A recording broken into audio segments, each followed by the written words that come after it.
I'm here to help you fall asleep tonight.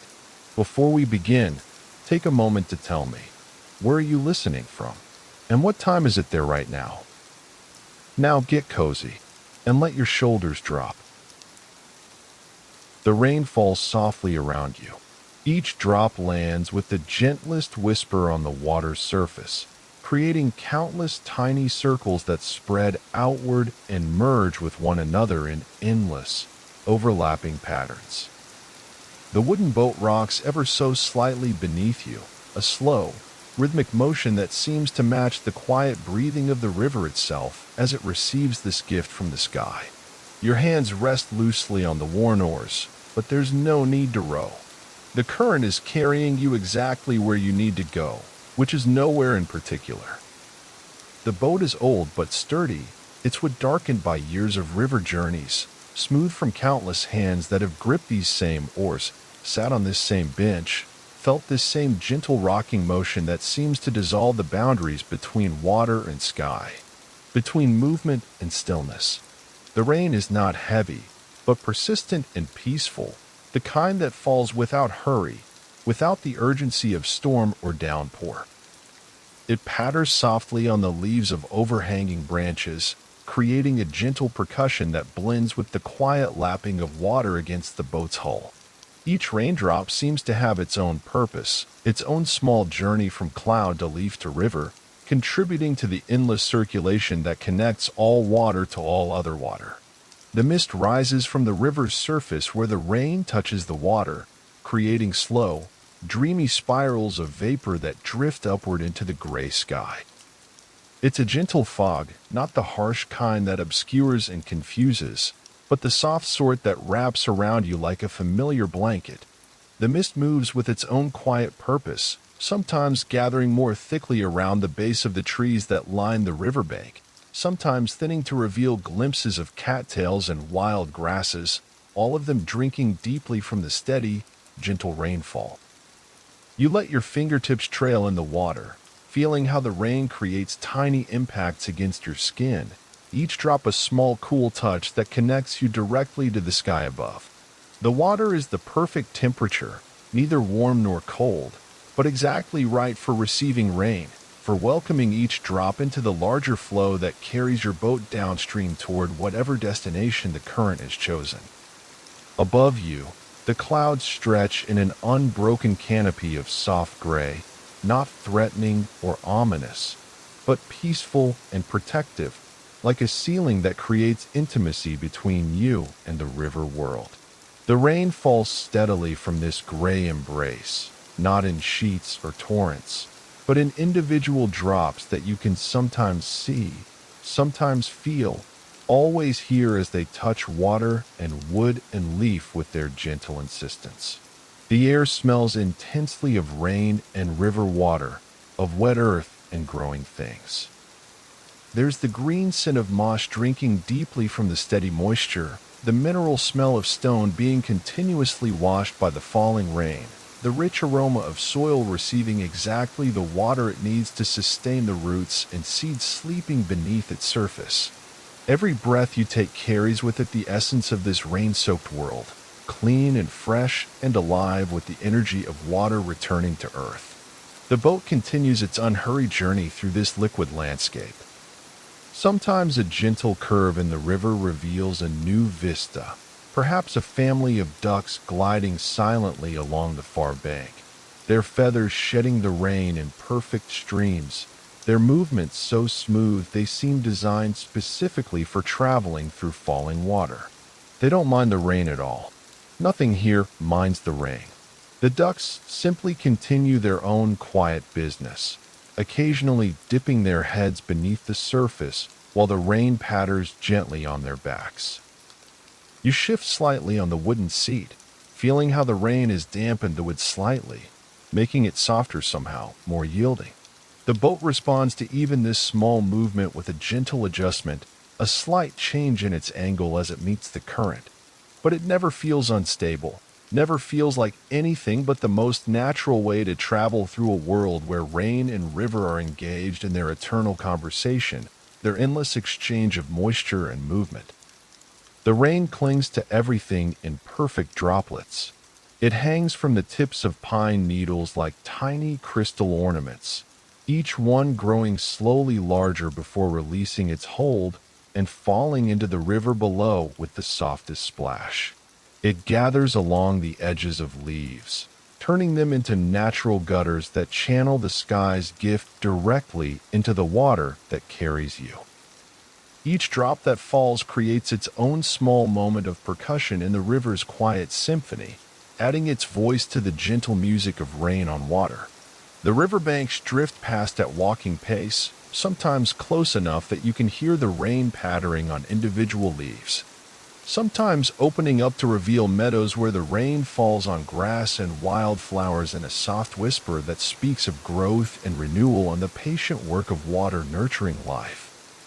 The landscape feels both intimate and infinite, as if you're moving through a private world that extends forever, bounded only by the gentle gray dome of rain clouds that follows you wherever the river chooses to flow. The silence beneath the rain is not empty, but full. It's the kind of quiet that contains everything: the soft drumming of raindrops on the boat's wooden hull, the distant call of some bird that doesn't mind getting wet, the whisper of rain moving through the air before it reaches water or leaf or earth. It's the silence that exists between raindrops, in the pause between one gentle wave and the next, in the space where your breath mingles with the moist air that surrounds you. The mist continues to rise and swirl around you, born from the marriage of rain and river water. Sometimes it's thin enough that you can see quite far ahead, watching the river curve away into the distance like a dark ribbon laid across a landscape made soft and gray by falling rain. Other times it gathers more thickly, creating a cocoon of luminous vapor that makes the world feel intimate and enclosed, as if you're the only person who has ever traveled this particular stretch of water during this particular rain. In this particular moment when sky and river are most perfectly united, your eyes follow the path of individual raindrops as they strike the water's surface around the boat. Each impact creates a small ring that expands outward, intersecting with the rings created by other drops in patterns that are constantly changing, never the same from one moment to the next. The surface of the river becomes a canvas where the rain writes temporary messages in circles and ripples, an ever-changing text written in the language of falling water. The current is so gentle that the boat's movement feels more like floating than traveling.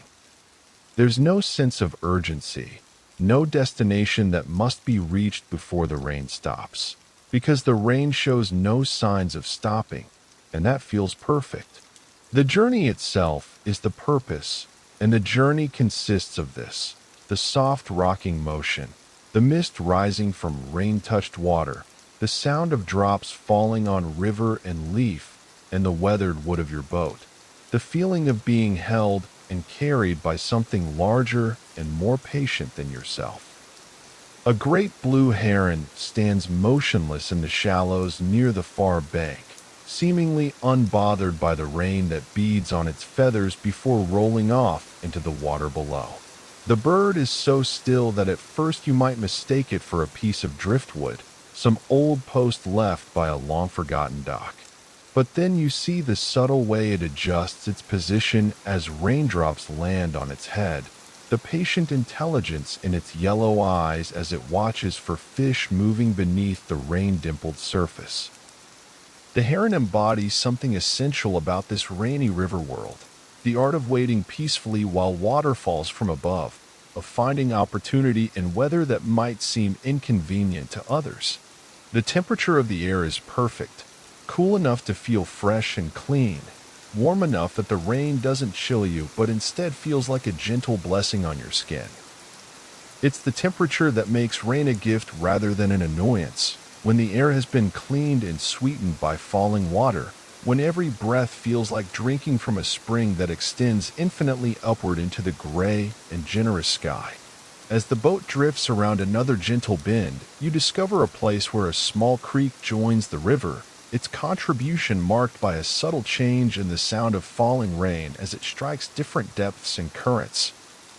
The creek brings its own rain-gathered offerings, water that fell on distant hills and has been making its way through forest and meadow to reach this meeting place. The mingling creates a gentle swirling that rocks the boat in a rhythm slightly different from what you've grown accustomed to, like a new movement in a familiar song. The trees here are older, their trunks thick and their branches creating a loose canopy overhead that catches some of the rain and releases it in irregular patterns, sometimes a steady drip, sometimes a small shower when the wind moves through the leaves. The sound changes constantly, creating a complex percussion section in the rain symphony. Spanish moss hangs from some of the limbs, heavy with collected moisture, occasionally releasing drops that have traveled from cloud to moss to river in their own patient journey toward the sea. You let your hand trail in the water again, feeling how the rain adds its own texture to the river's surface. The falling drops create tiny impacts against your skin, each one a small, cool reminder that you're part of this larger circulation, this endless exchange between sky and earth and water. Your hand cuts through the surface, leaving a brief wake that fills immediately with raindrops, as if the sky is blessing the path your touch has created. The boat knows every eddy and current of this river, especially in the rain. It adjusts its course with subtle movements that you feel rather than see, leaning slightly into the curves, finding the path of least resistance through water that is constantly receiving new input from above. Sometimes you help with a gentle push of the oars, not to force a direction but to suggest one, to work with both the river current and the rain's influence on the water's surface. The oars cut through the rain-touched surface with barely a sound, and the droplets that cling to them when you lift them create small streams that flow back into the river like tiny waterfalls. A family of river otters surfaces near the middle of the stream, their sleek heads appearing through the rain-dimpled water with graceful ease. They seem to love the rain, diving and surfacing in movements that spray water upward to meet the drops falling down, creating brief moments where you can't tell which water is river and which is rain.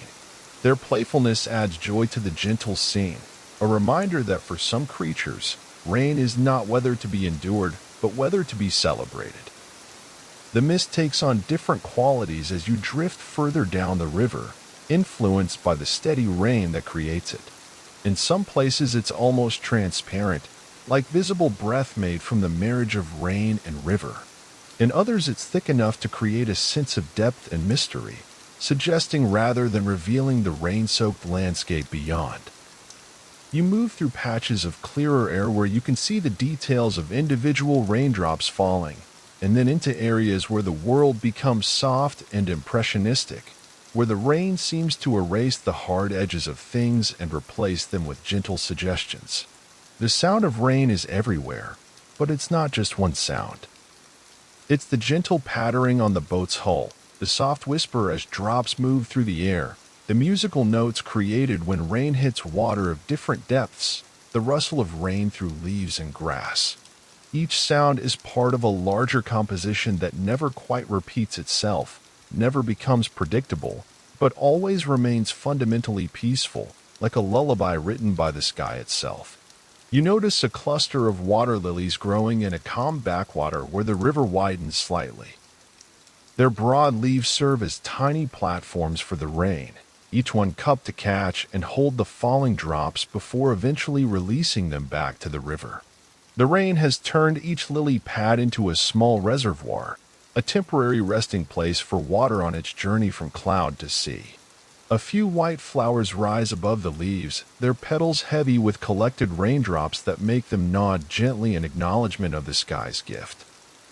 The wooden boat continues its patient journey through this rain-blessed landscape, asking nothing of you but presence. The seat beneath you has grown slightly damp from the moisture in the air, making it even more comfortable somehow, as if the rain has made everything softer, more welcoming. The wood seems to absorb the rain's rhythm, transmitting it through the hull and into your body, so that you become part of the percussion section in this gentle symphony of falling water.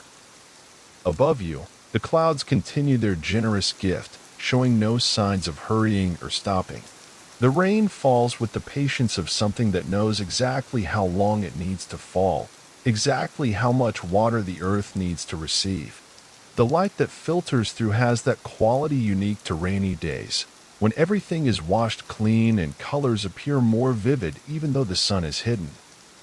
It's not bright light, but it's clear light, the kind that makes the greens of moss and grass and leaves seem to glow from within. You pass under a low bridge, its stone arch creating a brief shelter where the sound of rain becomes different.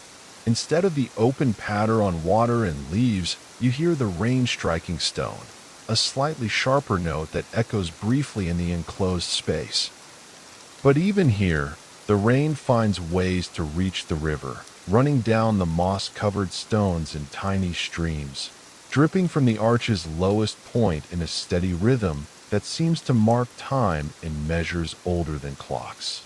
A turtle sits on a partially submerged log, its shell shining with rainwater. The creature seems perfectly content to let the rain wash over it, occasionally extending its neck to catch drops directly in its mouth. There's something deeply peaceful about the turtle's acceptance of the rain, its complete integration with this weather, this moment, this exact configuration of water falling from sky to shell to river. The banks here are lined with cattails, their brown flower heads darkened by the steady rain.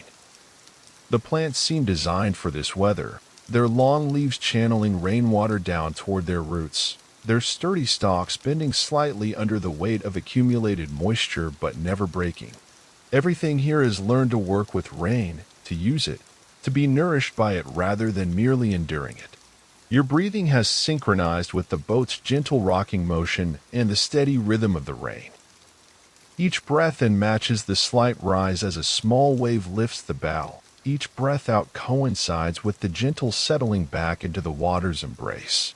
The rhythm feels ancient, fundamental, like rediscovering a way of being that connects you directly to the endless circulation of water through air and cloud and river and sea.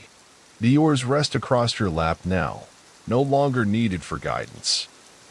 The river has its own wisdom about where you should go, and the rain has its own wisdom about when and how it should fall, and you've learned to trust both of them completely. Sometimes the current carries you closer to one bank, where you can hear rain pattering on individual leaves and flowers. Sometimes it draws you toward the deeper channel in the center, where the rain creates a more uniform percussion on the water's surface, a steady drumbeat that seems to emanate from the sky itself. A great egret takes flight from the shallows ahead, its massive wings shedding rainwater as they unfold with graceful power.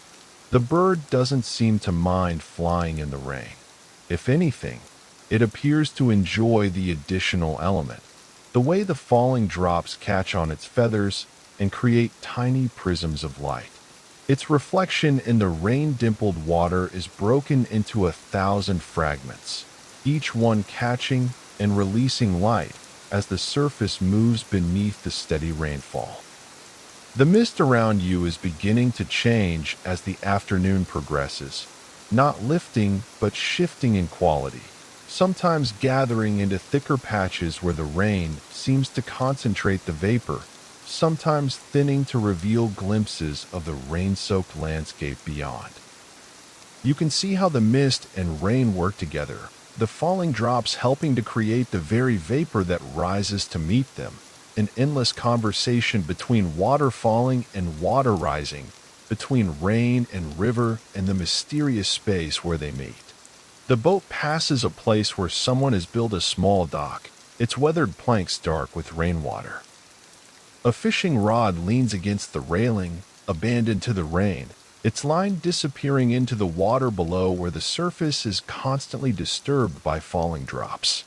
There's something perfectly peaceful about this evidence of human presence that has been temporarily claimed by the rain, transformed into part of the weather itself. Integrated into this world where water is the primary element and everything else adapts to its rhythms. You trail your fingers in the water again, this time noticing how the rain creates layers of sensation. the cool drops falling on your hand from above, the flowing current moving around your fingers from below, the mist caressing your skin from all sides. The rain adds complexity to the river's touch, making it more alive, more present, more aware of every surface it encounters. Small fish occasionally brush against your hand, their movement creating brief interruptions in the rain's pattern on the water's surface. The sound of rain on leaves echoes across the water from the trees along the bank. It's a sound like gentle applause, as if the forest is appreciating the sky's performance, showing gratitude for the moisture that feeds every growing thing. You can't see individual trees clearly through the mist and rain, but their presence is unmistakable in the chorus of drops striking countless leaves, each one adding its own small note to the forest rain song. As you drift around another gentle curve, the river opens up into a wider section where the rain's impact on the water's surface becomes even more visible. Here you can see the individual rings created by each drop, thousands of them overlapping and intersecting in patterns that shift constantly, creating a surface that seems alive with circular motion. The wider space also allows you to see more of the rain itself, the individual drops becoming visible as they fall through the gray air, each one on its own trajectory from cloud to water. A beaver swims across the river ahead of you, its weight creating a V-shape that the rain quickly obscures with its own patterns. The animal pays no attention to the weather, moving through the rain-touched water with complete confidence, occasionally diving beneath the surface where the rain becomes simply another element in its liquid world. There's something deeply satisfying about watching a creature so perfectly adapted to life in and around water, especially water that is constantly being renewed by rain falling from the generous sky. The air smells even more intensely of rain now, as if the scent has been building throughout the afternoon, accumulating in the moist atmosphere that surrounds you. There's the green smell of plants drinking deeply, the brown scent of rich earth receiving exactly the moisture it needs, the clean mineral odor of stone being continuously washed by falling water. Occasionally, there's a hint of flowers blooming somewhere in the rain-soaked meadows, adding notes of sweetness to the complex bouquet that fills your lungs with each breath. The boat rocks gently as you shift position, settling more comfortably against the rain-dampened wooden seat. The moisture has made the wood even more conforming to your body, creating a perfect fit that seems designed specifically for this moment, this journey through rain and mist and the patient current that carries you both. Your muscles have relaxed completely, no longer holding any tension, no longer prepared for anything but this gentle floating through a world where rain has made everything softer, more welcoming, more alive. Ahead, a great blue heron, perhaps a different one, perhaps the same one following the rain-rich fishing opportunities, stands in the shallows with the same perfect stillness. This time you're close enough to see how the rain beads on its feathers before rolling off, how the bird occasionally shakes its head to clear drops from its eyes, how completely integrated it is with this rainy environment. The heron doesn't move as you pass, but you feel its awareness, its acknowledgement of your presence as another creature learning to move gracefully through the rain's domain. The rain begins to take on a slightly different quality as the afternoon light changes behind the clouds. It's still the same gentle, steady fall, but the light that filters through the gray sky gives it a softer appearance, making each drop more visible, more individual, as if you could follow the journey of a single drop from the cloud above to the water below. The rain creates its own illumination, catching and reflecting what light there is, turning the air itself into something luminous and alive. You notice how the rain has shaped everything around the river over time, the way the banks have been carved into gentle curves that channel runoff efficiently, the way the trees lean slightly as if reaching toward the falling water, the way the stones on the bottom have been polished smooth by countless rains like this one, each storm adding its own small contribution to the endless sculpture that water creates when given enough time and patience. A school of small fish creates a disturbance on the surface ahead, their feeding activity sending ripples in all directions that intersect with the circles created by falling raindrops. The patterns overlap and interfere with each other, creating a complex geometry of expanding rings that seems to have meaning just beyond comprehension. The fish seem to enjoy feeding in the rain, perhaps because the drops dislodge insects from overhanging branches, perhaps because they simply like the energy that rain brings to their watery world. The boat drifts past a place where a willow tree trails its branches in the water, creating a natural curtain that the rain moves through like liquid music. The sensation as you pass beneath the trailing branches is like being blessed by the tree, touched lightly by leaves that are heavy with collected rainwater. Drops fall from the branches onto your shoulders and into the boat, each one carrying with it the essence of willow and rain and the particular quality of filtered light that creates green shadows even in gray weather. You find yourself in a section of river where the banks are lined with wild iris, their purple flowers made even more vivid by the rain that has washed away any dust or pollen, leaving the colors pure and intense. The iris seem designed for this weather, their sword-like leaves channeling rainwater directly to their roots, their flowers opening to receive the sky's gift directly. Their color is startling in the gray world of rain and mist, like small fires burning in the wet landscape. The wooden boat continues its unhurried journey, now feeling less like a vessel carrying you somewhere and more like an extension of your own body, perfectly adapted to this environment of rain and mist and gentle motion. The oars remain and used across your lap, no longer tools for navigation, but simply pieces of the boat's anatomy, as natural as wings on a bird flying through rain. You've become part of the river's ecosystem, another element in its flowing composition that now includes the endless gift of water falling from the generous sky. A red-winged blackbird calls from somewhere in the cattails, its song cutting clearly through the gentle sound of falling rain. You can't see the bird through the mist and steady precipitation, but its presence is unmistakable, a voice that belongs so completely to this rainy marsh that it might have been born from the sound of rain on water itself. The call echoes across the water and seems to hang in the moist air, supported by the very vapor that rises from rain meeting river. The water beneath the boat is getting deeper now, darker, more mysterious as it receives this gift from the sky. You can no longer see the bottom, can no longer guess what lies beneath the surface that is constantly being renewed by falling drops. But this creates no anxiety, only a sense of trust in the river's ability to carry you safely while it receives and channels this rain toward whatever larger waters await downstream. The deep water feels like a promise that the rain will continue, that this journey through falling water will last exactly as long as it needs to last. You pass a place where someone has stacked flat stones into a small cairn on the bank, a simple monument that the rain has transformed into a small fountain as water runs down its surfaces in tiny streams. The stones are dark with moisture, their surfaces reflecting what light filters through the rain clouds, and they seem to have been designed specifically for this weather, shaped by hands that understood how beautiful stone can be when rain reveals its true colors and textures.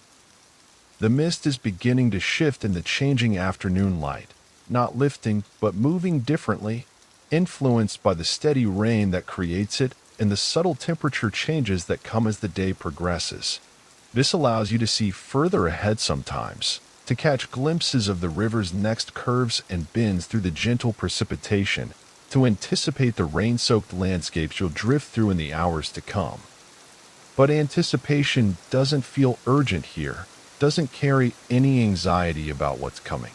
It's simply a gentle awareness, like knowing that the rain will continue to fall without needing to control how hard or for how long.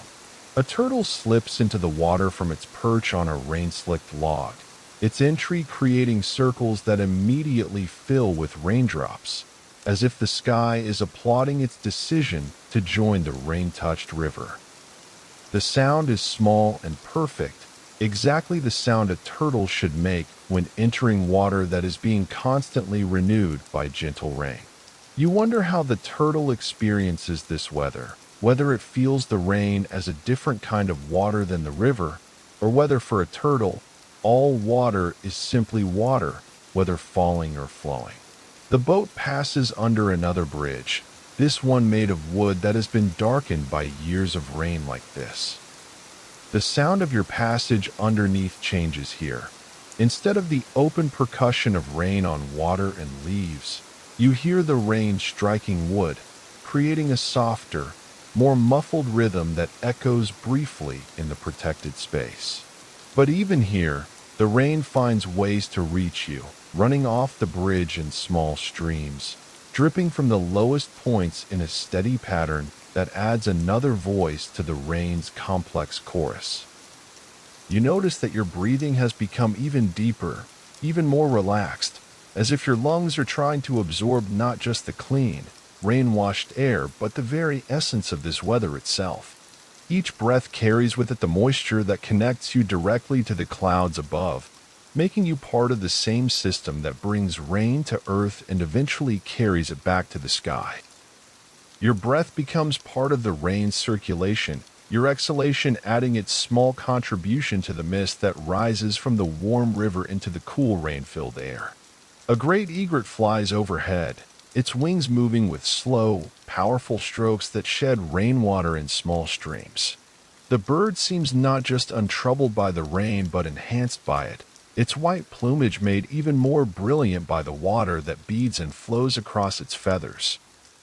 Its reflection in the rain-disturbed water below is fractured into 1,000 moving pieces, each fragment catching light and releasing it in a brief dance of white against the dark water.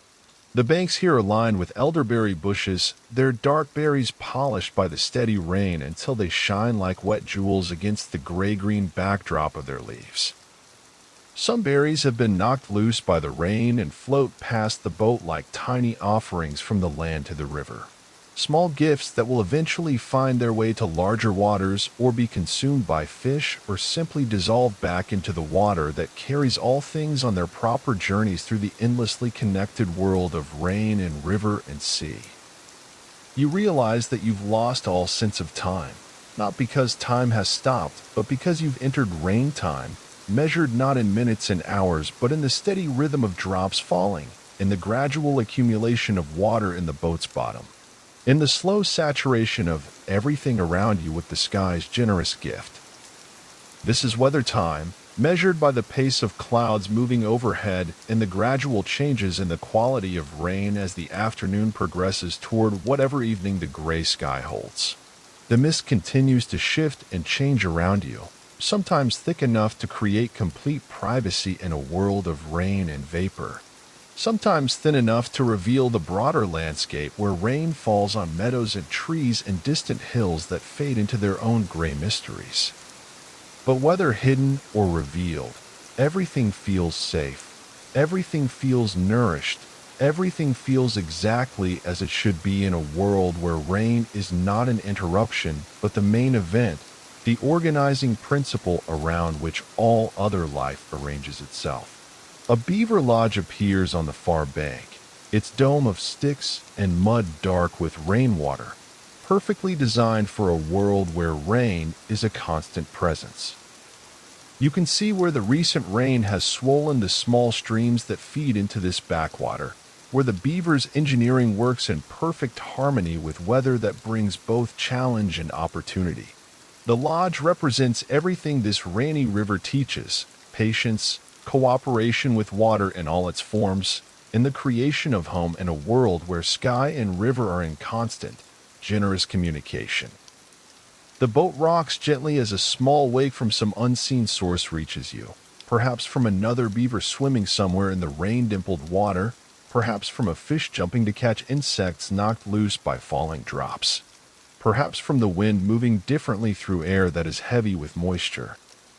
The motion is soothing rather than disturbing, a reminder that you're part of a living system where rain connects all things, where every drop that falls becomes part of the current that carries you toward whatever destination this rain-blessed river has chosen. You trail your hand in the water again, this time noticing how the rain creates a three-dimensional experience of water, drops falling on your hand from above, current flowing around your fingers from the side, and small splashes reaching up from below where your movement disturbs the rain-touched surface. The sensation is completely immersive, a reminder that in this rainy river world, water is not just an element you travel on, but an atmosphere you move through, breathe with, become part of in the most fundamental way. A kingfisher flies through the rain ahead of you, its wings beating efficiently through air thick with moisture, its call sharp and clear despite the sound-absorbing quality of the falling water. The bird seems perfectly adapted to hunting in the rain, perhaps because the drops disturb the water's surface just enough to make fish movements more visible, perhaps because it simply knows that fish still need to be caught regardless of weather. Its presence adds another note to the rain's symphony, another voice in the ongoing conversation between all the creatures who call this rain-touched river home. The water ahead sparkles differently in the rain than it would in sunshine. Instead of brilliant flashes of light, you see countless tiny impacts, each one creating a brief disruption in the surface that catches what filtered light comes through the gray clouds.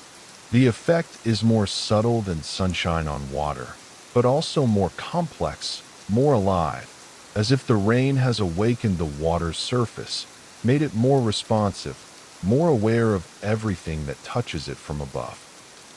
You pass a place where a small creek enters the river, its contribution now swollen by the same rain that falls on your boat. The creek brings its own rain-gathered story, water that fell on distant hills and has been making its way through forest and meadow, picking up the scents and minerals of everything it has touched on its journey to this meeting place. The mingling creates more complex currents, more varied sounds as rain strikes water of different depths and speeds, more richness in the river's ongoing conversation with the generous sky. The boat drifts past a fallen tree that has become a garden in the rain. Ferns grow from its rain-soaked bark. Moss covers its surface in green velvet that drinks deeply from the steady moisture, and small wildflowers have taken root in the rich soil that accumulates in its crevices and stays constantly moist in weather like this. The tree has surrendered completely to its new role as a foundation for rain-loving plants, no longer reaching toward the sky but providing support for life that thrives in this wet world.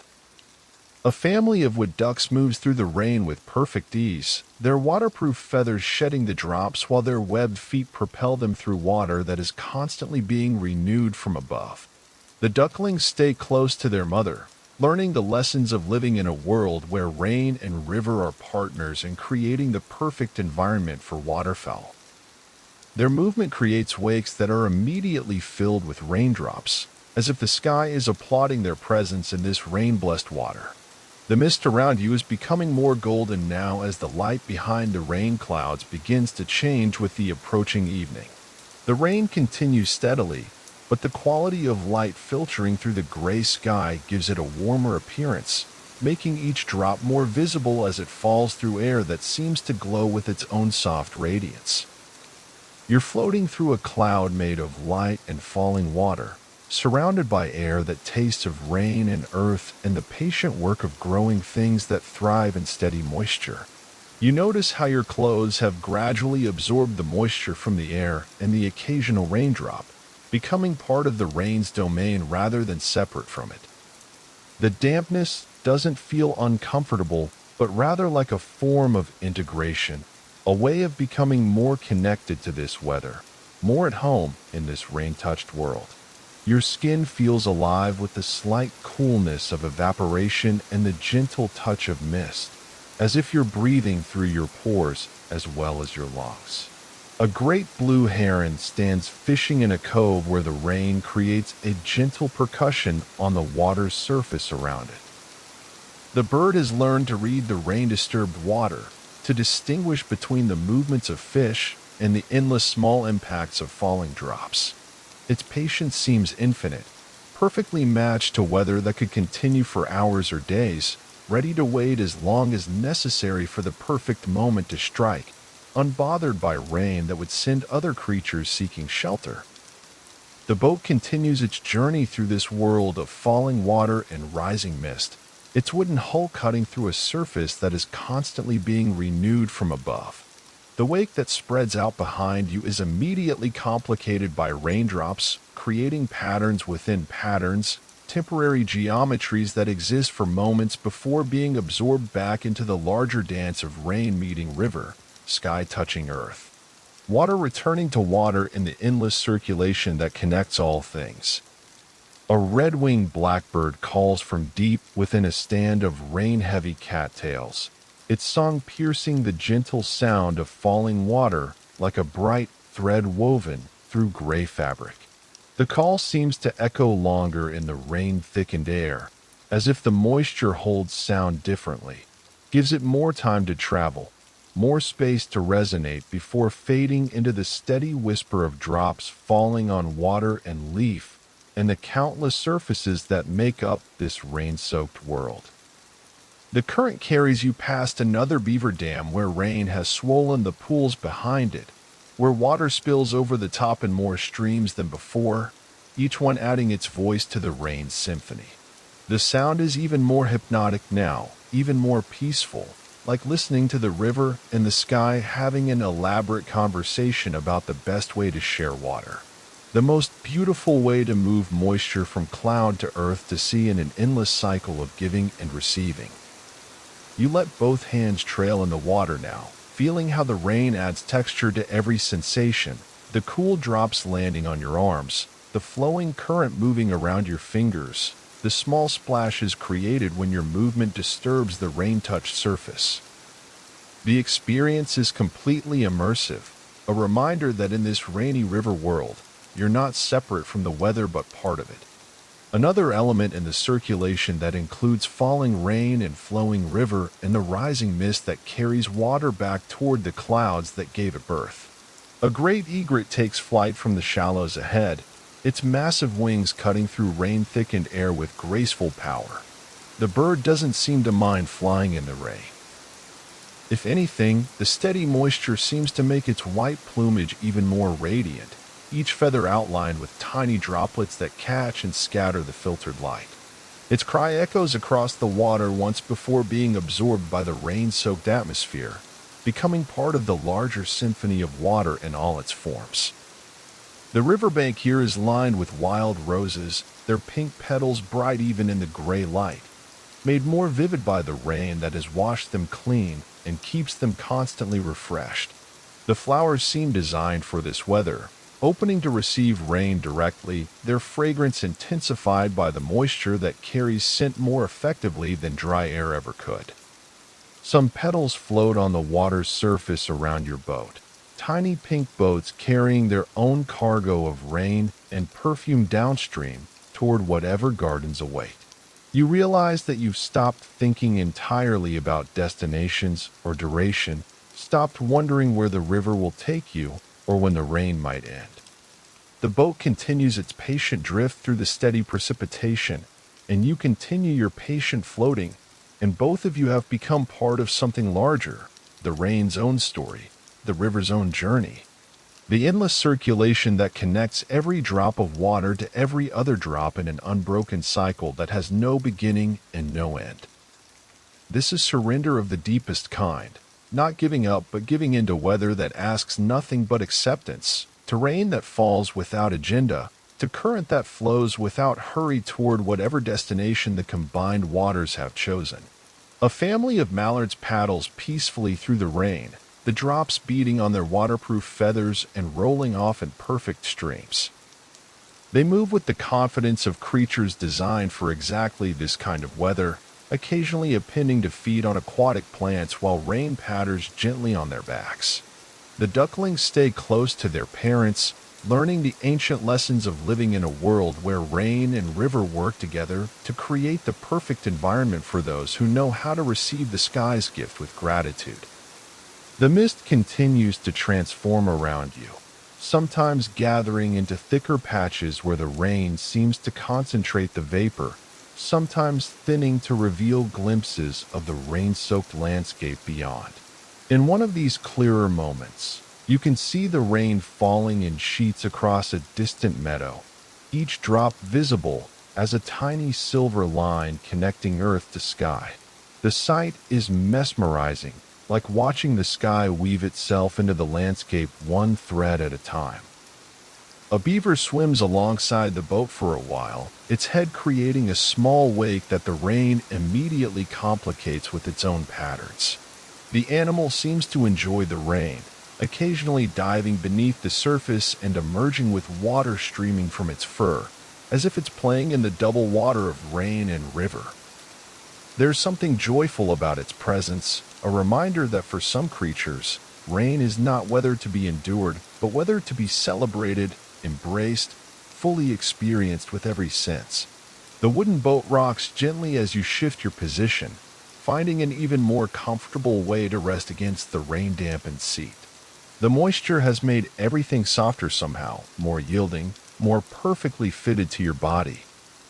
The boat moves beneath you with complete reliability, and the rain falls with the same trustworthy consistency, creating a world where change and constancy exist in perfect balance, where everything is always different from moment to moment, yet always fundamentally the same. The rain begins to take on an even more golden quality as the hidden sun continues its descent toward the horizon behind the gray clouds. The drops become more visible now, each one catching and reflecting what filtered light comes through the overcast sky. You're floating through a world made of falling light, surrounded by air that sparkles with tiny moving crystals, breathing atmosphere that seems charged with the energy of water returning to Earth after its journey through the vast circulation of sky and cloud and weather. A turtle surfaces near the boat, its ancient head emerging through the rain-dimpled water with barely a ripple. It seems to regard you with the patient wisdom of a creature that has experienced countless rains like this one, that understands something essential about the rhythm of water falling and flowing and rising back to fall again. The turtle's presence is both humble and profound, a reminder that some beings have learned to live in complete harmony with weather, to be equally at home whether rain is falling or sun is shining. The current carries you past a place where wild iris grow in purple profusion along the water's edge, their color made even more intense by the rain that has washed away any dust and left the petals gleaming like wet silk. The flowers seem to glow from within, as if they're powered by the rain itself, drawing energy directly from the falling water that feeds their roots and cleanses their blooms. Bees move among the flowers despite the rain, their wings somehow managing to carry them through air thick with moisture, their presence a testament to life's persistence and adaptability. You let your hand trail in the water again, feeling how the rain creates layers of sensation that change constantly as drops fall and current flows and small fish occasionally brush against your fingers. The water is exactly the right temperature, having been cooled by the rain but warmed by the earth, creating a perfect balance that makes every touch a pleasure rather than a shock. Small ripples spread out from your movement, immediately filled with raindrops, as if the sky is blessing every disturbance you create on the water's surface. A kingfisher flies low over the water ahead of you, its wings cutting efficiently through the rain-thickened air. The bird seems perfectly adapted to hunting in this weather, perhaps because the rain disturbs the water's surface just enough to make fish movements more visible, or perhaps because it has learned that fish are more active when rain adds oxygen and energy to their world. Its presence adds another voice to the rain's chorus, another reminder that this weather brings opportunity as well as beauty. The boat drifts through a section where the water is so still that it becomes a perfect mirror for the falling rain, each drop creating its own expanding circle before disappearing into the larger patterns created by countless other drops. You can see your own reflection looking back from between the raindrops, peaceful and relaxed, wearing an expression of someone who has found the perfect rhythm, the ideal pace for moving through a world where rain connects sky to earth to water in an endless dance of giving and receiving. A great egret stands motionless in the shallows, its white plumage made even more brilliant by the rain that beads on its feathers before rolling off into the water below. The bird embodies perfect integration with this weather, neither fighting the rain nor hiding from it, but simply being present with it, allowing it to become part of its fishing strategy, part of its way of being alive in a world where water takes many forms and all of them are gifts. The mist around you continues to shift in the changing light, not lifting, but moving differently as the rain creates new patterns of condensation and the afternoon progresses toward whatever evening this gray sky holds. You can see how the mist and rain work together, each drop that falls helping to create the very vapor that rises to meet it, an endless conversation between water falling and water rising, between rain and river, and the mysterious space where they become indistinguishable from each other. The wooden seat beneath you has become perfectly molded to your body through the gentle influence of rain and time, and the gradual relaxation that comes from moving at water's pace through water's weather. The boat's gentle rocking has synchronized completely with your breathing, and the oars rest forgotten across your lap like artifacts from a world where people believed they needed to force their way through rain rather than allowing themselves to be carried by currents both liquid and atmospheric. A red-winged blackbird calls from somewhere deep in the rain-heavy cattails, its song cutting through the gentle percussion of falling water like a bright thread of pure wildness. The call seems to hang in the moist air longer than it would in dry weather, as if the rain is holding on to the sound, reluctant to let it fade into silence. The bird's voice connects this moment to all the other moments when rain has fallen on this river, when other travelers have heard that same call and felt that same peace. The rain continues to fall with the patience of something that knows exactly how long it needs to fall, exactly how much water the earth needs to receive. Each drop seems purposeful, deliberate, part of a larger plan that includes your journey down this misty river, your gradual surrender to weather that asks nothing but presence. Your growing understanding that rain is not something that happens to the world, but something the world does, a fundamental expression of the planet's breathing, its way of circulating life-giving water through every ecosystem, every watershed, every living thing. You pass under another bridge, this one built of stone so old that rain has carved patterns in its surface, creating channels and grooves that guide the falling water in intricate designs. The sound of rain striking stone echoes briefly in the enclosed space, creating a percussion section that complements the ongoing symphony of drops falling on water and leaf and earth. Even here, protected from the direct rainfall, you can feel the rain's presence in the way the air tastes, the way sound travels, the way light filters through the moisture-laden atmosphere. A wood duck hen leads her brood along the opposite bank, their movement creating small wakes that the rain immediately complicates with its own patterns. The ducklings seem to love the rain, occasionally stopping to let drops collect on their backs before shaking them off in tiny explosions of water. Their playfulness adds joy to the gentle scene, a reminder that rain brings energy as well as peace, vitality as well as calm, to those who know how to receive it with open hearts and minds. The boat passes through another section where elderberry bushes line the bank, their dark berries polished by the steady rain until they gleam like wet obsidian against the green of their leaves. Some berries have been loosened by the rain and float past your boat like tiny offerings from the land to the river. Small gifts that will eventually find their way to larger waters or provide sustenance for fish and waterfowl who understand that rain brings abundance as well as beauty. You notice that your perception of time has changed completely during this rain-blessed journey.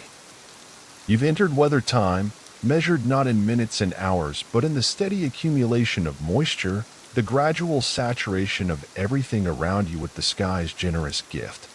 The slow changes in the quality of light as the rain-bearing clouds move across the gray expanse above. This is natural time, the rhythm that existed long before clocks, the pace at which rain falls and rivers flow, and all living things adapt to the endless circulation of water through earth and air and back again. A great blue heron takes flight from a quiet cove, its massive wings shedding rainwater as they unfold with graceful power. The bird seems enhanced by the rain rather than hindered by it, its gray plumage perfectly matched to the gray sky, its movements deliberate and unhurried as it finds another spot where it can practice the art of patience in falling water. Its presence reminds you that some creatures have learned to make rain their ally, to use weather as a tool rather than simply enduring it as an obstacle. The mist begins to reveal glimpses of the landscape beyond the river's immediate corridor, quick visions of rain falling on meadows and distant hills before closing again like curtains drawn across a window made of vapor. These brief revelations don't last long enough to fully comprehend, but they suggest a larger world beyond this intimate passage of water and rain. A world where the same gentle precipitation is nourishing forests and filling streams and replenishing the underground aquifers that feed springs and wells and all the hidden water that sustains life below the surface. The current carries you past a beaver dam where the rain has swollen the water behind it, where overflow streams carry the sound of falling water in harmony with the rain that continues to fall on every surface. The beavers have engineered their construction to work with weather like this, to channel and control water that comes from above as well as from upstream, creating a complex system that turns rain and river into a network of pools and channels that serve their community's needs. You let both hands trail in the water now, feeling how the rain creates a three-dimensional experience of moisture, drops falling on your arms from above, current flowing around your fingers from the river below, mist rising from the water to caress your skin from all sides. The sensation is completely immersive, a reminder that in this rainy river world, water is not just an element you move through, but an atmosphere you inhabit, breathe with, become part of in the most fundamental way possible. A kingfisher rattles from somewhere in the rain-touched trees, its call sharp and clear despite the sound-absorbing quality of the falling water and mist-thickened air. The bird's voice speaks of alertness and precision, of life lived successfully in weather that might challenge others, but provides opportunities for those who understand how to work with rain rather than against it. Its presence adds another note to the complex symphony that surrounds you, another voice in the ongoing conversation between all the creatures who call this rain-blessed river home. The afternoon light continues its subtle transformation behind the rain clouds, not breaking through directly, but suffusing everything with a warmth that makes each raindrop more visible, more individual, as if you could follow the journey of a single drop from the gray cloud above to the dark water below. The rain creates its own illumination, catching and reflecting what light there is, turning the air itself into something luminous and alive with falling water. A turtle plops into the water from its rain-slicked perch on a fallen log, the sound small and perfect, exactly the sound a turtle should make when entering water that is being constantly renewed by gentle rain from above. The splash creates circles that immediately fill with raindrops, as if the sky is applauding the turtle's decision to join the rain-touched river. You wonder how the turtle experiences this weather, whether it feels any difference between the water it swims in and the water that falls on its shell, or whether for a turtle, all water is simply water, part of the same element whether flowing or falling. The boat continues its patient journey through this world of falling water and rising mist, its wooden hull moving through a surface that is constantly being renewed from above, constantly changing yet always fundamentally the same. The wake that spreads out behind you is immediately complicated by raindrops, creating temporary patterns that exist for moments before being absorbed back into the larger dance of rain meeting river, sky touching earth, water returning to water in the circulation that has no beginning and no end. In this moment of perfect integration with the rain's rhythm, as the gray clouds continue their generous gift and the dark water carries you gently toward whatever evening awaits, you understand that this journey has become something more than a boat ride down a rainy river. It has become a passage into the heart of weather itself, into the place where all water comes from and returns to, where all movement finds its source in the endless circulation between earth and sky. The rain continues to fall with unwavering gentleness, each drop adding its voice to the symphony that began before you entered this river and will continue long after you've reached your destination. You notice how the sound has layers, the immediate patter on the boat's wooden hull, the softer whisper as drops move through the mist-thickened air, the musical notes created when rain meets water of different depths along the riverbank. Some drops fall directly into the deep channel where they disappear with barely a sound, while others strike the shallows near the shore where they create tiny splashes that seem disproportionately cheerful. A family of river otters surfaces in the rain-dimpled water ahead, their sleek bodies perfectly designed for a world where the boundary between falling water and flowing water becomes meaningless. They dive and surface with playful grace, sometimes swimming underwater where the rain becomes just another texture in their liquid environment, sometimes floating on their backs to let the gentle drops tickle their whiskers. One young otter seems particularly delighted by the rain, spinning in circles as if trying to catch as many drops as possible on its fur before diving again with what can only be described as aquatic joy. The boat drifts past a section where the riverbank has been sculpted by countless rains like this one, carved into gentle curves that channel runoff in the most efficient patterns. You can see how decades of precipitation have shaped every contour, how the earth has learned to work with rain rather than resist it.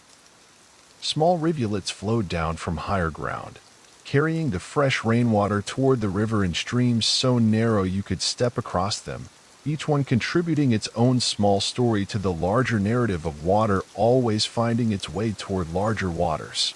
A great blue heron stands fishing in a protected cove where overhanging branches create a partial canopy. The rain still reaches the bird, but filtered through leaves that channel it into irregular patterns, sometimes a single drop, sometimes a small shower when the wind moves through the foliage above. The heron has learned to read these patterns, to understand how rain affects the behavior of fish, how the changing light and the gentle disturbance of the water's surface create new opportunities for those patient enough to wait for exactly the right moment. You let your entire arm trail in the water now, feeling how the rain adds complexity to every sensation. The drops that fall on your exposed skin are cool and soft, each one a small blessing from the sky above. The water that flows around your submerged arm carries its own stories. Perhaps some of these molecules fell as snow on distant mountains years ago. Perhaps others evaporated from tropical seas just weeks past. Perhaps still others have been cycling through this particular watershed for decades, moving from rain to river to groundwater and back to rain in an endless circulation that connects this moment to every other moment in the history of water on Earth. The wooden boat shows its age and wisdom in how it responds to this rain. The planks have swollen slightly from the moisture, sealing any small gaps that might have developed during drier weather. The wood itself seems to come alive in the rain, the grain becoming more pronounced, the color deepening to rich browns and grays that blend perfectly with the overcast sky above. Water collects in the natural depressions worn smooth by countless hands, creating tiny pools that reflect the gray clouds like miniature mirrors scattered across the boat's surface. A red-winged blackbird calls from deep within a stand of cattails, and its song seems to hang in the rain-thickened air longer than it would in dry weather. The moisture carries sound differently, gives it more body, more presence, so that the bird's voice becomes part of the physical world rather than just an auditory experience. You can almost see the sound waves moving through the mist, rippling outward from their source like the circles created by raindrops on the water's surface. The mist around you has taken on an almost tangible quality in the steady rain, thick enough to feel against your skin but not so dense as to obscure the beauty of your surroundings. It moves in slow currents of its own, sometimes gathering around the warmth of your body, sometimes drifting away toward the cooler air above the water. The mist seems alive, breathing with the rhythm of the rain, pulsing with the subtle temperature changes that occur when water moves between its various states, liquid, vapor, and the mysterious in-between that exists in moments like this. You pass under a stone bridge whose arch has been worn smooth by decades of rain flowing over its surface. The stonework shows the patience of its builders, each block fitted perfectly to shed water efficiently while creating a structure that grows more beautiful with each rain rather than being worn down by it. Moss has colonized the spaces between stones, creating a living mortar that changes color with the moisture content, bright green in the rain, darker when dry, always perfectly adapted to whatever weather comes. The sound of rain on stone creates a different music here, more resonant, more architectural, as if the bridge itself is singing along with the weather. A wood duck drake paddles through the rain with his mate, their coordinated movement creating a small wake that the rain immediately begins to blur and soften. The drake's iridescent plumage seems to glow even in the gray light, each feather outlined with tiny droplets that catch and scatter what illumination filters through the clouds. They move with the confidence of creatures who understand that rain is not an obstacle to overcome but a condition to embrace, a fundamental part of the world they've evolved to inhabit. The rain has transformed every surface it touches, revealing colors and textures that remain hidden in dry weather. The bark of trees appears richer, more complex, with subtle patterns that only become visible when wet. Rocks that seemed uniformly gray in sunshine show streaks of mineral color when washed by rain. Even the water itself looks different, its surface alive with the endless percussion of falling drops. Its reflections fragmented into 1,000 moving pieces that create a kaleidoscope of gray and green and the occasional flash of color from flowers along the bank. A beaver lodge sits on the far shore, its construction clearly designed by engineers who understand rain intimately. The dome of sticks and mud is perfectly shaped to shed water efficiently while maintaining the integrity of the structure beneath.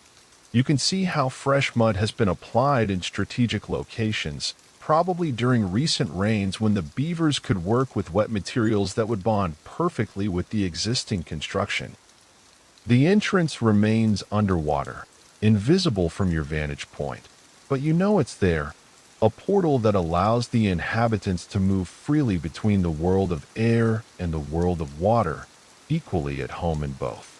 The current carries you past a place where wild mint grows in abundance along the water's edge, its fragrance intensified by the rain until the air itself seems flavored with its essence. The plants seem designed for this weather, their leaves shaped to collect and channel rainwater efficiently, their roots positioned to take maximum advantage of the moisture that soaks into the earth around them. Some leaves have collected small pools of rainwater that serve as temporary mirrors, reflecting the gray sky in surfaces no larger than coins. You realize that your clothing has gradually absorbed moisture from the air and the occasional direct raindrop, becoming part of the rain's domain rather than separate from it. The fabric feels softer somehow, more pliable, more alive. Your skin has adjusted to the gentle coolness of evaporation and the soft touch of mist, creating a microclimate around your body that exists in perfect balance with the weather surrounding you. You're not getting wet so much as becoming integrated with the rain, part of its circulation, participant in its gentle persistence.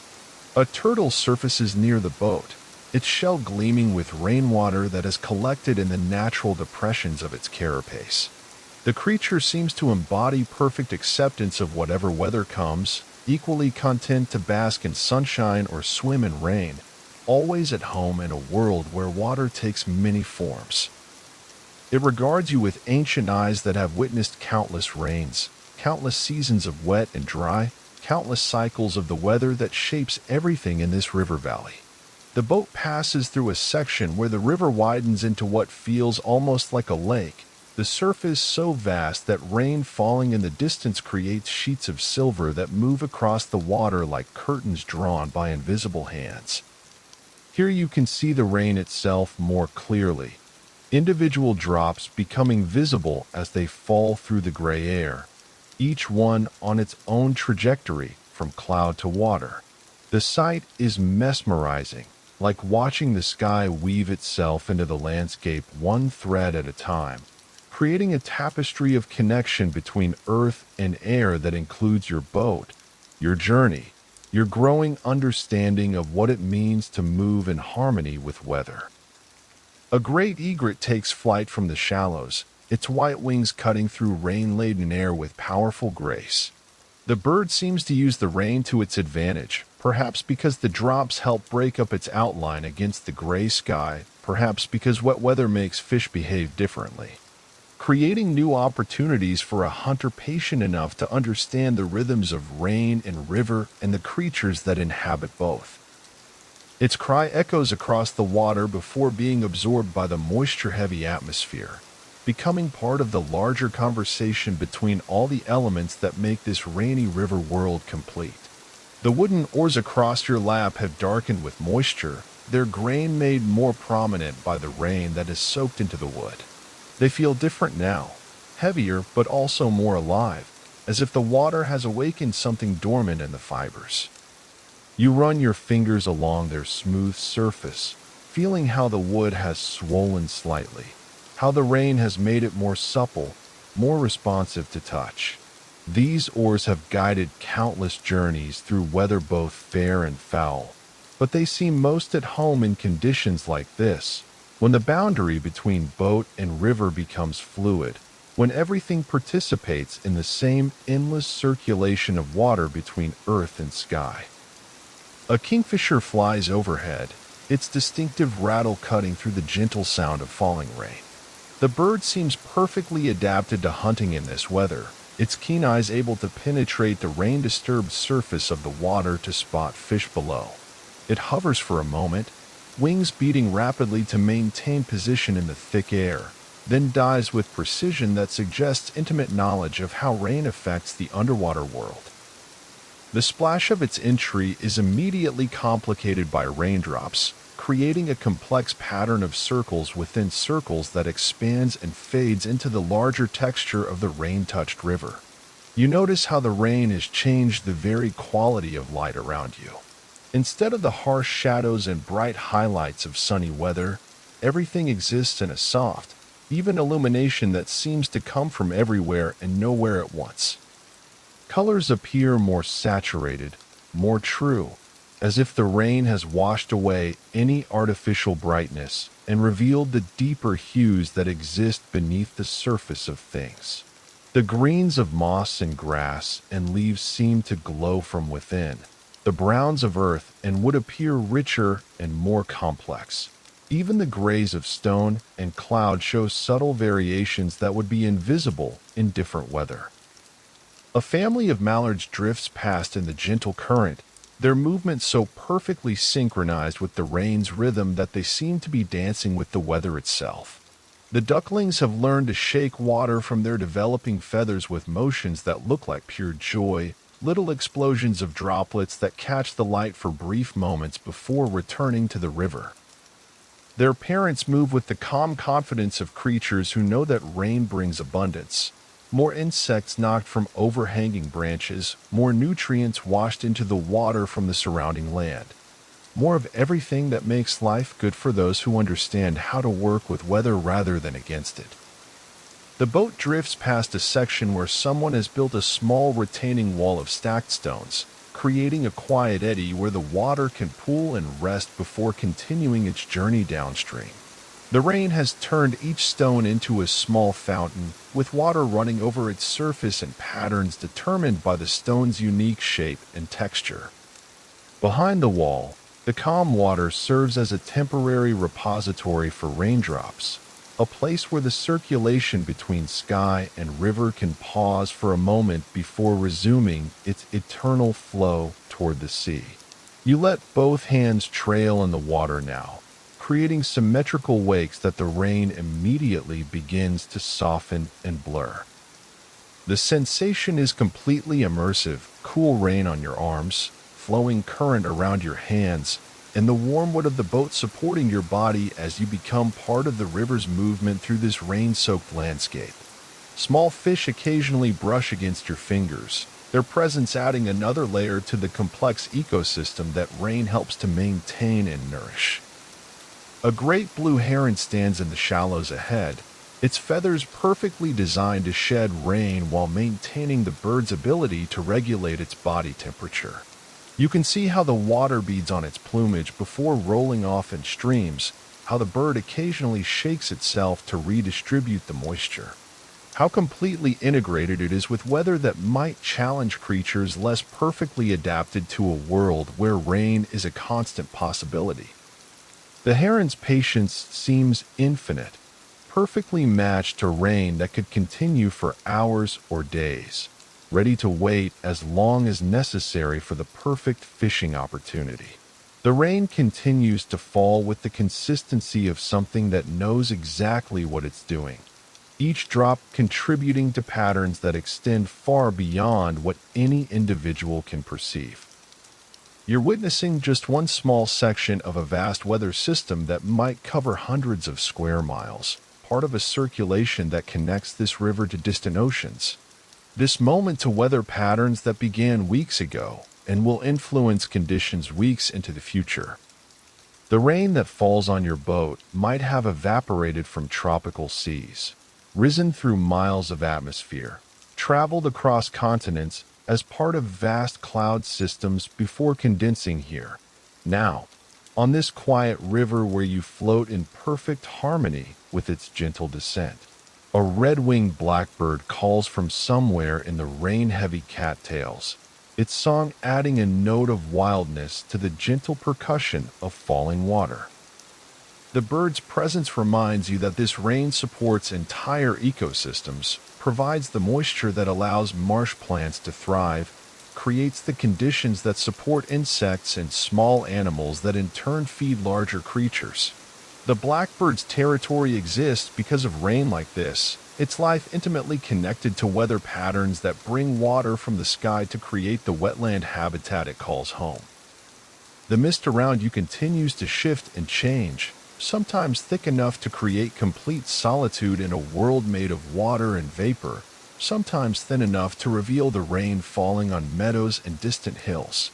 The interplay between mist and rain creates a constantly changing landscape, a world that exists in perpetual soft focus where hard edges dissolve into suggestions and possibilities.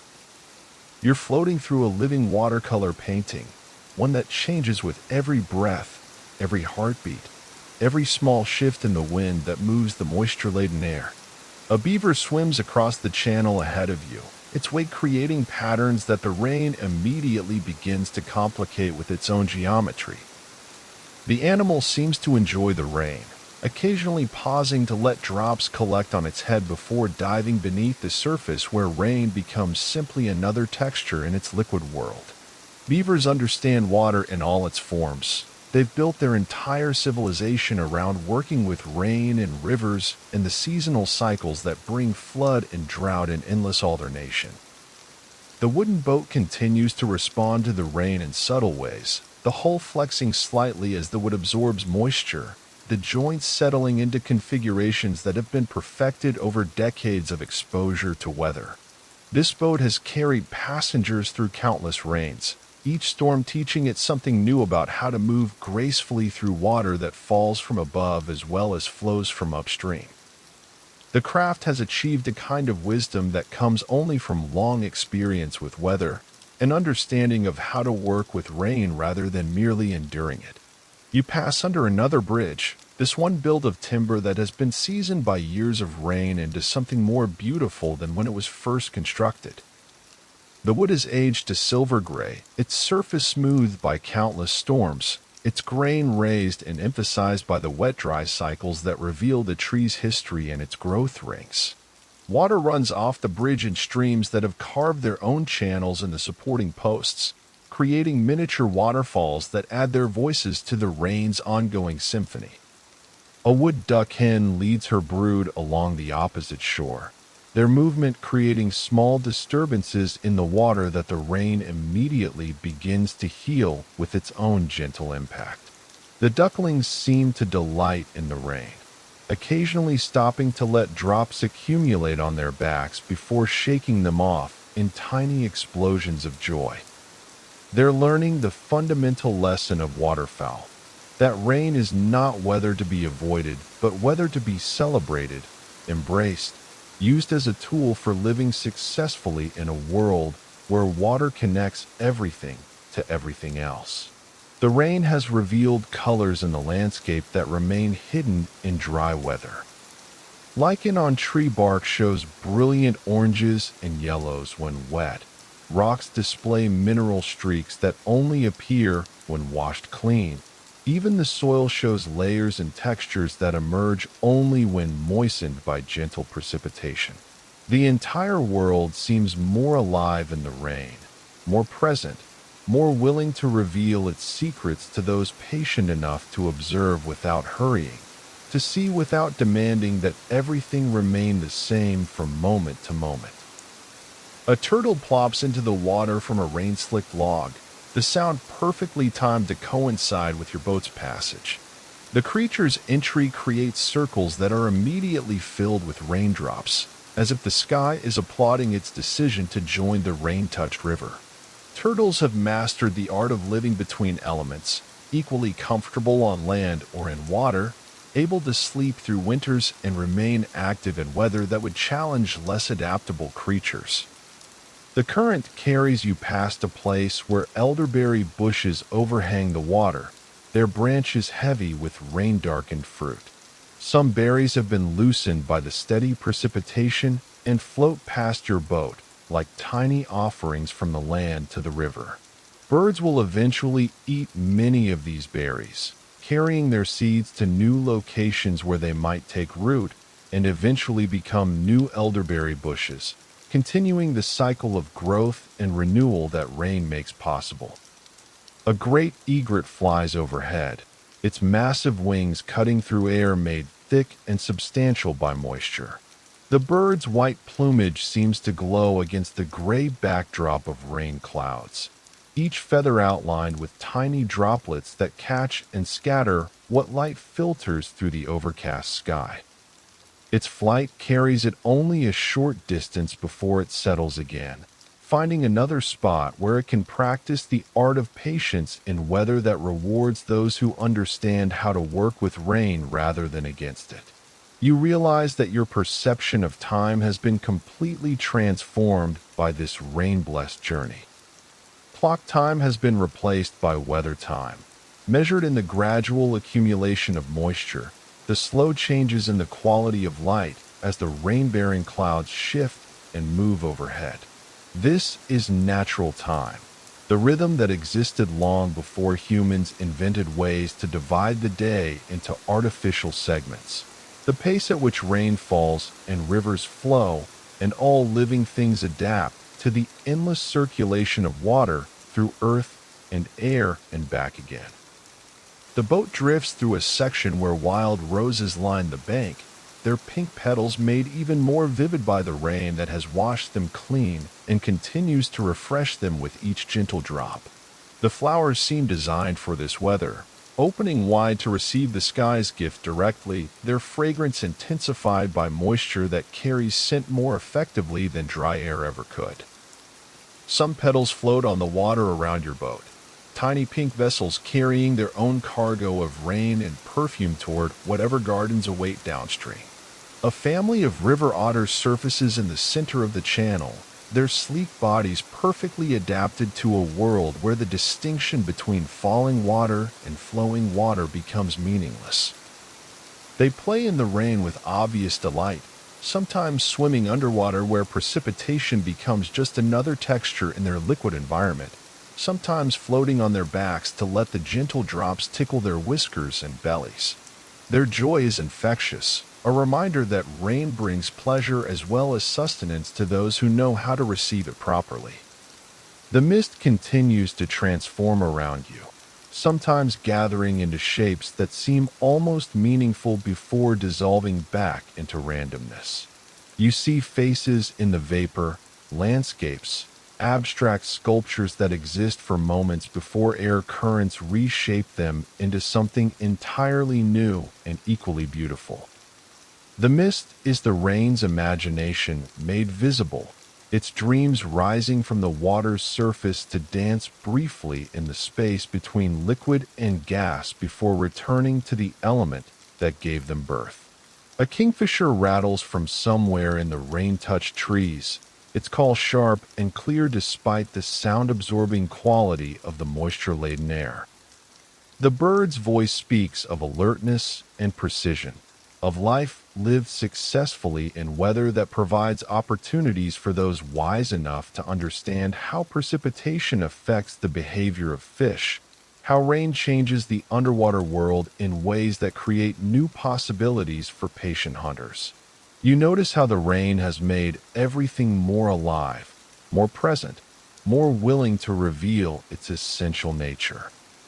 Wood shows its grain more clearly when wet. Stone displays its mineral composition. Leaves reveal their vascular systems as water moves through their surfaces. Even your own skin seems more sensitive, more aware of subtle temperature changes and air currents that would be imperceptible in dry weather. The rain has awakened your senses, made you more receptive to the constant small miracles that surround you in this liquid world.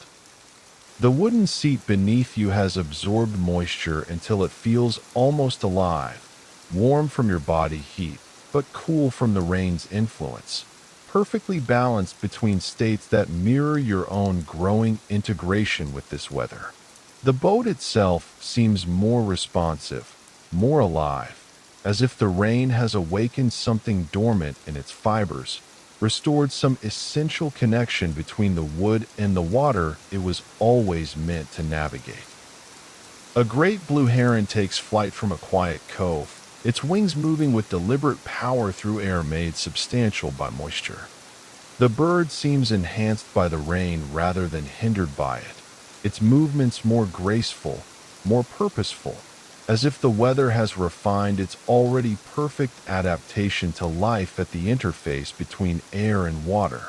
Its presence reminds you that some creatures don't just tolerate rain but require it, use it, make it part of their strategy for living successfully in a world where water takes many forms.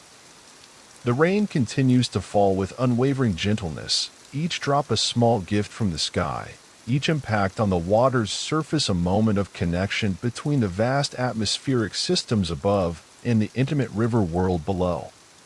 You're witnessing the planet's circulatory system in action, participating in the process by which water moves from sea to sky to land and back again in cycles that connect every living thing to every other living thing through the medium of moisture, precipitation, and the patient flow of rivers toward the sea.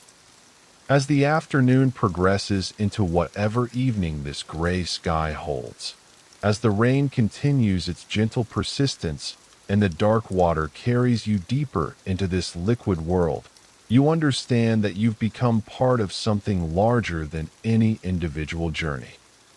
You're floating within the rain itself now, breathing the same air that forms clouds, touching the same water that will one day become clouds again, carried by currents both liquid and atmospheric toward a destination that exists not in space but in time, not in geography but in the growing understanding that rain and river and the mist that rises between them are all expressions of the same fundamental truth. The rain has been falling for hours now, each drop adding to the accumulation that collects in every depression, every fold of leaf, every hollow of stone. You can see how the boat itself has become a participant in this collection, with small pools forming in the natural depressions worn smooth by countless hands and countless journeys. The water that gathers here will eventually flow back into the river, but for now it serves as tiny mirrors reflecting the gray sky, creating a constellation of cloud images scattered across the weathered wood. A great blue heron stands motionless in a protected cove where the rain falls more gently, filtered through layers of overhanging branches. The bird has positioned itself with the wisdom that comes from generations of ancestors who understood how to fish in weather like this. Its stillness is so complete that raindrops collect on its head and beak, growing larger until they reach a critical mass and fall into the water below with the smallest possible splash. Each drop that falls from the heron seems purposeful, timed, as if the bird has learned to use even the rain on its own body as part of its fishing strategy. The wooden oars across your lap have darkened to a rich brown, their surface now slick with moisture that makes them feel almost alive under your touch.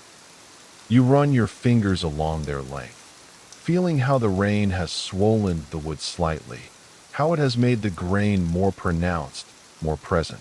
These oars have guided boats through countless storms and gentle rains like this one, each weather event teaching them something new about flexibility, about working with water rather than against it. They rest easy in your hands, patient and ready, but no longer needed in a current that knows exactly where it wants to carry you. A family of wood ducks moves through the rain-dimpled water near the far shore, their movement creating wakes that are immediately softened by the constant percussion of falling drops. The drake's iridescent plumage seems to glow even in the gray light, each feather a masterpiece of water-resistant engineering that allows him to remain warm and dry even as rain beads and flows across his surface.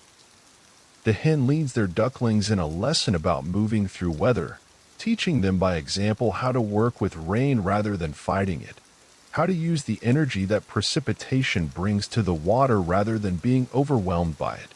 You notice how the rain has changed the very texture of the air around you. It's not just that the atmosphere is more humid, but that it has acquired a different quality entirely, thicker, more substantial, more present. Each breath you take feels like drinking from a spring that extends infinitely upward into the gray dome of clouds. The air tastes of rain and earth and growing things, of ozone and the mineral essence of stone being constantly washed clean. Your lungs seem to absorb not just oxygen, but the very essence of this weather, making you feel more alive, more connected to the atmospheric systems that surround and sustain you. A beaver lodge sits on the near bank now, close enough that you can see the intricate details of its construction. The dome of sticks and mud has been perfectly engineered to shed rain while maintaining the structural integrity needed to house an entire family through seasons of varying weather. Fresh mud has been applied recently, probably during the early stages of this very rain when the material would bond perfectly with existing construction. You can see where individual sticks have been positioned to channel water away from vulnerable joints, where the angle of the dome has been calculated to prevent accumulation that might lead to leaks or collapse. The rain continues to reveal colors and textures that remain hidden in dry weather.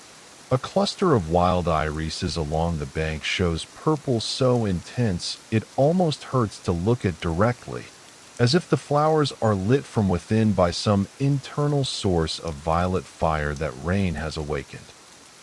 Their sword-like leaves channel water with perfect efficiency, directing every drop toward roots that drink deeply of the sky's gift. Some flowers have collected small pools of rainwater in their centers, creating temporary reservoirs that serve as watering stations for insects brave enough to venture out in weather like this. You let your hand trail in the water again, feeling how the rain adds layers of complexity to every sensation. The drops that fall on your arm create tiny, cool impacts, each one a small blessing from the sky above. The current that flows around your submerged hand carries stories from every raindrop that has fallen upstream. Perhaps some fell on distant mountains and traveled through underground aquifers. Perhaps others evaporated from warm seas and rode atmospheric currents for hundreds of miles before condensing here. Now, in this moment when sky and river meet in perfect harmony. A red-winged blackbird calls from deep within a stand of cattails made heavy by accumulated rainwater. The bird's song seems to hang in the moisture-laden air longer than it would in dry conditions, as if the rain is reluctant to let such beauty fade into silence.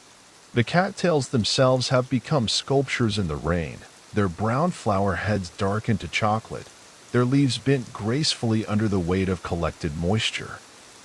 Everything here has learned to work with rain's weight and pressure, to use them as tools for survival rather than burdens to be endured. The mist around you continues its slow dance of formation and dissolution, created by the rain's impact on the river's surface and carried upward by subtle temperature differences between air and water.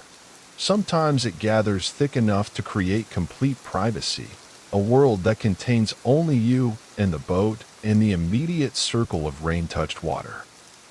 Other times it thins to reveal glimpses of the broader landscape, meadows where rain falls on grass in a soft whisper, trees whose leaves create their own percussion sections as drops move from branch to leaf to earth in carefully timed sequences. A turtle surfaces near the boat, its shell gleaming with accumulated rainwater that has collected in the natural depressions of its carapace. The creature moves with the unhurried confidence of something that has mastered the art of living between elements, equally comfortable in air thick with moisture or water enriched by falling rain. Its eyes seem to hold the wisdom of countless storms, countless cycles of wet and dry, countless experiences of weather as both challenge and opportunity. The boat passes through a section where the river widens into a broader channel, and here you can see the rain's impact more clearly. Individual drops become visible as they fall through the gray air, each one tracing its own path from cloud to water, each one adding its voice to the symphony of impacts that never quite repeats itself but always maintains the same fundamental rhythm. The surface of the water alive with expanding circles, overlapping geometries that create patterns too complex for the mind to follow but perfect for the eye to appreciate. A great egret takes flight from the shallows, its white wings cutting through rain-thickened air with powerful grace. The bird seems to use the weather to its advantage, perhaps because wet conditions change fish behavior, perhaps because the rain provides additional camouflage against the gray sky. Its cry echoes across the water once before being absorbed by the moisture-heavy atmosphere, becoming part of the larger conversation between all the elements that make this rainy river world complete. You notice how the rain has made your clothing part of the weather itself rather than protection from it. The fabric has gradually absorbed moisture until it feels softer, more pliable, more alive against your skin. Rather than creating discomfort, this integration with the rain's domain feels like a form of blessing, a way of becoming more connected to the weather that surrounds you. Your body has adjusted to the gentle coolness, the soft touch of mist, the occasional direct contact with raindrops that seem to seek out every exposed surface with their patient persistence. The wooden boat continues to respond to the rain in subtle ways that speak of decades of experience with weather. The hull flexes slightly as the planks absorb moisture, settling into configurations that have been refined over countless storms. This craft has achieved a kind of wisdom about rain, an understanding of how to move gracefully through water that falls from above as well as flows from upstream. Every joint, every curve, every surface has been shaped by weather into something more beautiful and functional than when it was first constructed. A kingfisher flies overhead, its distinctive rattle cutting through the gentle sound of falling rain. The bird hovers for a moment, wings beating rapidly to maintain position in air made thick and substantial by moisture, then dives with precision that suggests intimate knowledge of how rain affects the underwater world. The splash of its entry creates circles that are immediately complicated by raindrops, generating a complex pattern of overlapping rings that expand and fade into the larger texture of the rain-touched river. The banks here show signs of countless rains like this one, gentle erosion that has carved the shoreline into curves perfectly designed to work with flowing water, vegetation positioned to take maximum advantage of runoff. Stones polished smooth by the patient work of precipitation and current acting together over decades. Everything in this landscape has been shaped by rain, adapted to rain, designed by the slow sculpture of water falling from sky and flowing towards sea. A family of river otters surfaces in the center of the channel, their sleek bodies perfectly adapted to a world where water takes many forms. They seem to delight in the rain, occasionally swimming on their backs to let drops collect on their bellies before rolling off in streams.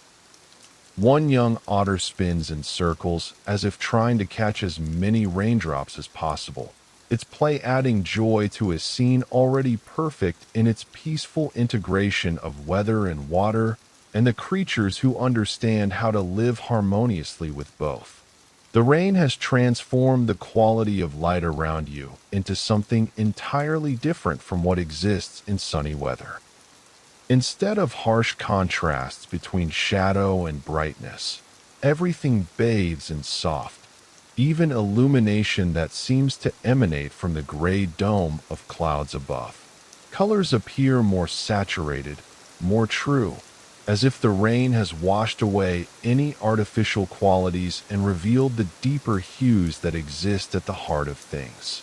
The greens of moss and grass seem to glow from within, the browns of earth, and would show subtle variations that would be invisible in different weather. You pass under another bridge, this one built of timber that has been seasoned by rain into something more beautiful than human hands alone could create. The wood is aged to silver gray, its surface smoothed by countless storms, its grain raised and emphasized by the wet-dry cycles that reveal the tree's entire history and its growth rings. Water runs off the structure in streams that have carved their own channels, creating miniature waterfalls that add their voices to the rain's ongoing symphony. A duck hen guides her brood along the opposite shore, their passage creating small disturbances that the rain immediately begins to heal with its own gentle impact.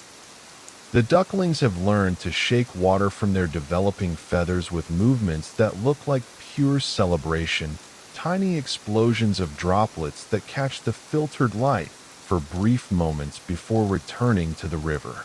They're receiving their education in living with rain, learning that water from above is as natural and beneficial as water that flows horizontally. The mist continues to shift and change around you, sometimes gathering into shapes that seem meaningful before dissolving back into randomness. You see castles in the vapor, faces of friends, abstract sculptures that exist for moments before air currents reshape them into something entirely new and equally beautiful. The mist is rain's imagination made visible, its dreams rising from the water's surface to dance briefly in the space between states before returning to the element that gave them birth. A great blue heron stands in the shallows ahead, its patience so complete it seems to have become part of the landscape itself. Rain collects on its feathers and runs off in tiny streams, but the bird never moves except for the minimal adjustments needed to maintain perfect balance. It embodies something essential about living successfully in weather, the understanding that rain is not an obstacle to overcome but a condition to work with, a fundamental part of the world that requires adaptation rather than resistance. The boat drifts past a section where wild roses line the bank, their pink petals made luminous by the rain that has washed them clean and continues to refresh them with each gentle drop. The flowers seem designed specifically for this weather, opening wide to receive the sky's gift directly, their fragrance intensified by moisture that carries scent more effectively than dry air ever could. Some petals have been loosened by the rain and float past your boat, like tiny vessels carrying their own cargo of beauty and perfume. You realize that your breathing has synchronized not just with the boat's gentle motion, but with the rhythm of the rain itself. Each inhale seems to draw in not just air, but the very essence of this weather, the moisture that connects you directly to the atmospheric systems above. Each exhale contributes its small amount of warmth and humidity to the mist that rises from the river, making you a participant in the circulation that lifts water from earth back toward the clouds that gave it birth. A beaver swims alongside the boat for a while, its head creating a small wake that the rain immediately complicates with its own patterns. The animal seems curious about your presence but completely untroubled by the weather, occasionally diving beneath the surface where rain becomes simply another texture in its liquid world. Beavers have built their entire civilization around understanding water in all its forms. They know rain is the source of the floods that create their preferred habitat, the force that maintains water levels in their constructed ponds. The rain continues to fall with the patience of something that knows exactly how long it needs to fall, exactly how much water this landscape requires to maintain its perfect balance. Each drop seems purposeful, deliberate, part of a larger system that includes your journey down this river, your gradual integration with weather that asks nothing but presence and acceptance. You're witnessing the planet's circulatory system in action, participating in the process by which moisture moves from sea to sky to land and back again in cycles that connect every living thing through the medium of water. A red-winged blackbird calls from somewhere in the rain-heavy cattails, and its song seems to hang in the thick air longer than physics would suggest, as if the moisture is holding onto the sound, giving it more substance, more presence in the world. The bird's voice connects this moment to all the other moments when rain has fallen on this river, when other travelers have heard that same call and felt that same deep peace that comes from moving in harmony with weather. The wooden seat beneath you has absorbed enough moisture to feel almost alive, warm from your body heat but cool from the rain's influence, perfectly balanced between states that mirror your own growing integration with this liquid world. The boat itself seems more responsive now, more alive, as if the rain has awakened something that was always there but usually dormant, some essential connection between the wood and the water it was always meant to navigate. You notice how the rain has made everything more present, more willing to reveal its true nature. The bark of trees shows its texture more clearly when wet. Stones display mineral compositions that remain hidden when dry. Leaves reveal their vascular systems as water moves across their surfaces. Even your own skin seems more sensitive, more aware of subtle changes in temperature and humidity that would be imperceptible in different weather. A turtle plops into the water from a rain-slicked log, its entry creating circles that are immediately filled with raindrops, as if the sky is applauding its decision to join the rain-touched river. The sound is perfectly timed, perfectly placed in the ongoing composition of water sounds that surrounds you. Turtles have mastered the art of living between worlds, equally comfortable on land warmed by sun or in water cooled by rain, always at home regardless of what weather brings. The current carries you past a place where elderberry bushes overhang the water, their branches heavy with fruit darkened by rain until the berries gleam like wet obsidian. Some have been loosened by the steady precipitation and float past your boat, like tiny offerings from the land to the river, small gifts that will eventually nourish fish or birds or simply dissolve back into the water that carries all things on their proper journeys through the connected world of rain and river and sea. A great egret flies overhead, its massive wings moving with deliberate power through air made substantial by moisture. The bird's white plumage seems to concentrate what little light filters through the gray clouds, making it appear almost luminous against the rain-dark sky. Its flight carries it only a short distance before it settles again, finding another spot where it can practice the ancient art of patience and weather that rewards those who understand how to work with rain rather than despite it. The rain has revealed a whole spectrum of grays in the world around you: the dark gray of wet stone, the silver gray of rain-soaked wood, the charcoal gray of storm clouds, the pearl gray of mist rising from warm water. What might seem monochromatic in bright sunlight shows infinite variation in rain, each shade carrying its own meaning, its own story about how water interacts with different surfaces and materials. You let both hands trail in the water now, feeling how the rain creates a three-dimensional experience of moisture, drops falling on your arms from above, current flowing around your hands from the river below, mist rising to caress your skin from the spaces between. The sensation is completely immersive, a reminder that in this rainy river world, water is not just an element you move through, but an atmosphere you inhabit, participate in, become part of through every breath and every touch. A kingfisher rattles from somewhere in the rain-touched trees, its call sharp and clear despite the sound-absorbing quality of the moisture-laden air. The bird's voice speaks of life lived successfully in weather that might challenge others, but provides opportunities for those wise enough to understand how rain affects the behavior of fish, how precipitation changes the underwater world in ways that create new possibilities for patient hunters. The boat passes through a section where the water is so still it becomes a perfect mirror for the falling rain, each drop creating its own expanding circle before disappearing into the larger patterns created by countless other impacts. You can see your own reflection looking back from between the raindrops, peaceful and relaxed, wearing the expression of someone who has found perfect rhythm, ideal harmony with weather that asks nothing but acceptance and presence. A family of mallards drifts past in the gentle current, their movement so perfectly coordinated with the rain's rhythm that they seem to be dancing with the weather itself. The ducklings have learned to celebrate each raindrop, shaking water from their feathers with motions that look like pure joy, small explosions of moisture that catch the light before returning to the river. Their parents move with calm confidence, knowing that rain brings abundance to those who understand how to receive it. The mist around you takes on an almost golden quality as the light behind the rain clouds begins to change with the approach of evening.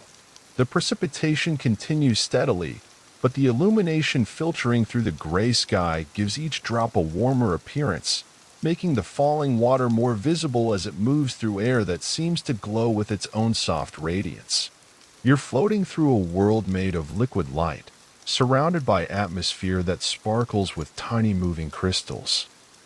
As the afternoon flows toward evening like the river flows toward the sea, as the rain continues its patient gift and the dark water carries you deeper into this world where weather and water work together to create perfect peace, you understand that this journey has become something more than transportation from one place to another. It has become a meditation on the nature of weather itself, a lesson in how to move in harmony with forces larger than any individual will, a masterclass in the art of surrender to systems that connect every drop of water to every other drop in the vast circulation that makes all life possible.